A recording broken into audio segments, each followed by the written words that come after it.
তো দেখো চলে আসি নতুন আরেকটা ভিডিও নিয়ে। তো আজকের এই ভিডিওটাতে আমরা মূলত আলোচনা করব অঙ্গনওয়াড়ি কর্মীদেরকে নিয়ে। ঠিক আছে, এখানে 3,000 টাকা করে পেনশনের কথা বলা হচ্ছে। এখন দেখো, প্রথমত এই বিষয়টা ক্লিয়ার করা উচিত। তো যে কোনো রাজ্যেরই অঙ্গনওয়াড়ি কর্মীদের কোনো রিপোর্ট বা কোনো কিছু নিউজ আসুক না কেন, সেটা কিন্তু প্রত্যেকটা রাজ্যের অঙ্গনওয়াড়ি কর্মী, আশা কর্মীদের কিন্তু জানাটা অবশ্যই দরকার। কারণ এটা কিন্তু শুধুমাত্র রাজ্য সরকারের দ্বারা যে পরিচালিত হয় সেটা না, এখানে কিন্তু কেন্দ্র সরকারের ভূমিকা রয়েছে। মানে যুগ্মভাবে কিন্তু তাদেরকে এই মানে অঙ্গনওয়াড়ি ডিপার্টমেন্টটাকে কিন্তু চালানো হয়। তো সেই ক্ষেত্রে যে কোনো রাজ্যেরই যদি কোনো আপডেট আসে, সেটা কিন্তু বাকি সব রাজ্যের প্রভাব অবশ্যই পড়ে। তো সেক্ষেত্রে সেই নিউজগুলোও কিন্তু জানাটা দরকার, তাহলে তারা কিন্তু বুঝতে পারবে যে কোথায় কী কীভাবে করে বেতন বৃদ্ধি হচ্ছে নাকি, বা নতুন কোনো স্কিম চালু হলো কি না। ঠিক আছে, তো সেই ক্ষেত্রে যে মেন বিষয়টা থাকলো যে উত্তরাখণ্ডের থেকে এই আপডেটটা উঠে আসছে। তারপর আমি পশ্চিমবঙ্গ, ত্রিপুরা, আসামের কথাও বলছি যে সেখানে কি এই সুবিধাগুলো রয়েছে কি না, বা হলে কবে চালু হতে পারে, এটা আমি শেষে বলবো। তো তাই অবশ্যই ভিডিওটি শেষ পর্যন্ত দেখবে এবং দেখার পর নিজের মতামত অবশ্যই জানাবে। তারপর যদি তোমাদের ভিডিওটা ভালো লাগে লাইক করবে, চ্যানেল নতুন থাকে চ্যানেলটাকে সাবস্ক্রাইব করবে এরকম ভিডিওসগুলো সর্বপ্রথম পাওয়ার জন্য। তো চলো সময় নষ্ট না করে তোমাদের মেন বিষয়টা ভিডিওতে আলোচনা করা যাক। তো সবচেয়ে গুরুত্বপূর্ণ যে বিষয়টা সেটা হচ্ছে যে এখানে 3,000 টাকা করে পেনশনের কথা বলা হয়েছে। দেখতে পাচ্ছ যে 3,000 টাকা করে দেওয়া হবে। তো কোথায় কোথায় দেওয়া হচ্ছে সেটা আগে তোমাদের আমি দেখিয়ে দিচ্ছি। তো দেখতে পাচ্ছ এইখানে ব্যাপারটা ক্লিয়ারলি বুঝতে পারবে যে এখানে বলা হচ্ছে যে অঙ্গনওয়াড়ি কর্মীদেরকে পেনশনের জন্য কিন্তু এখানে বলা হচ্ছে যে পেনশন দেওয়া হবে। কিন্তু কোথায় কোথায় এগুলো চালু রয়েছে, কি চালু রয়েছে সেটা আগে জানানো দরকার।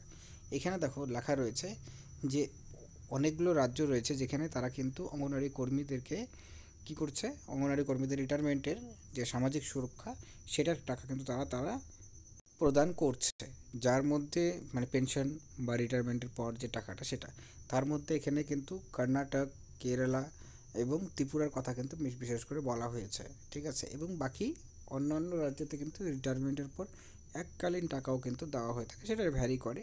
যেটা আসামে আমি আগে জানিয়েছিলাম যে আসামে অলরেডি কিন্তু এটা কিস্তির টাকা, মানে প্রথম যারা রিটায়ার করেছেন রিসেন্টলি তাদেরকে কিন্তু টাকাটা তুলে ধরা মানে তুলে দেওয়া হয়েছে তাদের হাতে। ঠিক আছে, আর সেকেন্ডলি যে বিষয়টা উঠে আসছে যে উত্তরাখণ্ডেও যে সরকার রয়েছে তারা কিন্তু 1,00,000 টাকা করে মানে রিটায়ারমেন্টের পর দেওয়ার কথা তারা ভাবছে, এবং এটা নিয়েও তারা কিন্তু মানে বেসিক্যালি বলা হয়েছে, এবং এটার প্রস্তাবও কিন্তু সংসদে তারা পেশ করবে, এবং তারপর বিল পাস হলে পরে সেটা কিন্তু দেওয়া শুরু হতে পারে। ঠিক আছে, এবং এছাড়াও 3,000 টাকা করে, যেটা আমি একটু আগে বললাম, মানে রিটায়ারমেন্টের পর তারা একবারে এককালীন 3,000 টাকা করে কিন্তু তারা পেয়ে যেতে চলেছেন, মানে প্রত্যেক মাসে মাসে করে। ঠিক আছে, তো এবং এখানেও একটা বিষয় আমি তোমায় জানিয়েছিলাম যে 60 বছর পর্যন্ত, মানে 60 বছর পরে, তাহলে এটা কিন্তু অবশ্যই একটা ভালো একটা গুড নিউজ কর্মীদের জন্য, যে অ্যাটলিস্ট 3,000 টাকা করে তারা যদি পায় 60 বছর পর রিটায়ারমেন্টের পর থেকে, তাহলে তাদের জন্য কিন্তু এটা গুড নিউজ। হ্যাঁ, এটা এখন 3,000 টাকা লাগছে ঠিকই, কিন্তু যারা মনে করো এখনও সার্ভিস পিরিয়ড 20 বছর রয়েছে,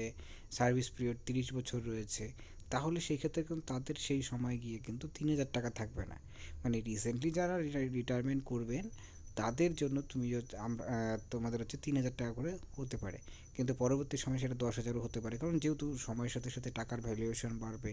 তো সেই ক্ষেত্রে যে 3,000 টাকাই পাবে এরকম কিন্তু না, আজ থেকে 20-30 বছর পরে সেই 3,000 টাকার কোনো ভ্যালুই থাকবে না। তো সেক্ষেত্রে সেটাও কিন্তু বৃদ্ধি করবে, এবং বৃদ্ধি করে সেটা হতে পারে 10,000 টাকা হতে পারে বা 20,000 টাকা হতে পারে, ডিপেন্ড করছে যে টাকার ভ্যালুয়েশনটা কতটা থাকছে। ঠিক আছে, তো যাই হোক এটা একটা ব্যাপার ছিল।